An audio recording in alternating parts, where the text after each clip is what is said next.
tunamuokoa ndugu yetu hapa usiku.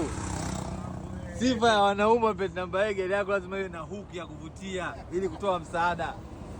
Sasa hivi usiku unakuta mwanetu namba B sio namba A, lakini bado tumsaidie. Sasa sifa yetu sisi ukarimu kusaidia, na basic things za kusaidia lazima tunakuwa navyo. Sasa hapa tunavutana kamba ile pale mbele. Wanaume plate number 8 tulikuwa tumeenda kwenye mishe zetu. Pikapu hapo imekula mzigo. So hapa mimi ndo navutwa. So whenever ukiona gari na stika yetu ya wanaume plate number 8 na unahitaji msaada, umeharibikiwa, omba msaada, utasaidiwa.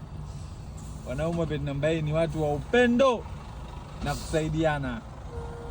So kama hapo unavyoona tunamvuta tumpeleke eneo salama. Yaani kawaida yetu. Kwa usisite kutuambia ukikwama. Unatusimamisha, unasema naomba msaada tu, unasaidiwa. Wanaume plate number 8 sio wachoyo. Tutakusaidia tu.